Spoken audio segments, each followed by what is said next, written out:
যে আমাদের ব্লক রয়েছে সেখানে মানুষদেরকে, আমাদের ইমামদেরকে দেখানো হয়েছিল, যেটা 17 তারিখ পার হয়ে গেছে বৃহস্পতিবার।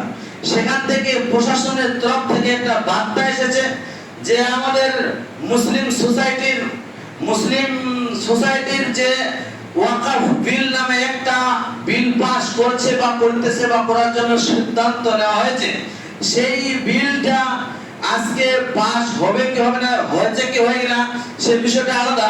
কিন্তু আজকে যদি আমরা কোনো কর্মসূচি করতে চাই, কোনো আমরা কর্মসূচি পালন করতে চাই, যেমন ধরেন আমরা মিটিং মিছিল যদি আমরা করতে চাই, কোনো মাসওয়ারা করতে চাই, কোনো প্রতিবাদ মিছিল করতে চাই, তাহলে আমরা সেটা থানাতে গিয়ে পারমিশন নিয়ে এসে আমরা সেটা করব।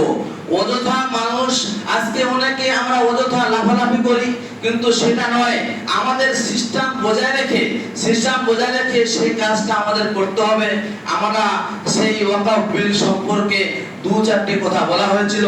এমনকি এই 17 তারিখ থেকে নিয়ে আগামী 30 তারিখ অবধি এই মাসে আমাদের যেগুলো জালসা জুলুস রয়েছে আর কিছু রয়েছে সেগুলো বাতিল করা হয়েছে। সামনে মাসে সেটাকে আবার করে দেওয়ার সিদ্ধান্ত নিয়েছে তারা। বলতে যাচ্ছিলাম সেটা নিয়ে মানুষ আজকে আমরা ওয়াকফ বিল সম্পর্কে অনেক মানুষের উত্তেজিত ছড়াচ্ছে, কিন্তু সেগুলো আমাদের যে জায়গাটা শান্তিপ্রিয় জায়গা, তারা বলছে, তাদের বার্তাটা আমি বলছি, শান্তিপ্রিয় জায়গা তারা বিবেচিত করছে এই জায়গাটা শান্তিপ্রিয়।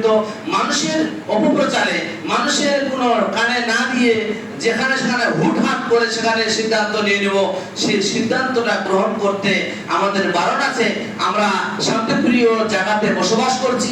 যদি আমাদের কোনো প্রতিবাদ মিছিল করতে হয় বা কর্মসূচি কিছু মিটিং করতে হয়, তাহলে আমাদের সেটা প্রশাসনের কাছ থেকে আমরা সেখান থেকে পারমিশন নিয়ে এসে আমরা আগে বাড়বো। আল্লাহ পাক রব্বুল আলামিন যেন আমাদেরকে এগুলো কথা বলার তৌফিক দান করে, বুঝার তৌফিক দান করে, সকলে বলুন আমিন।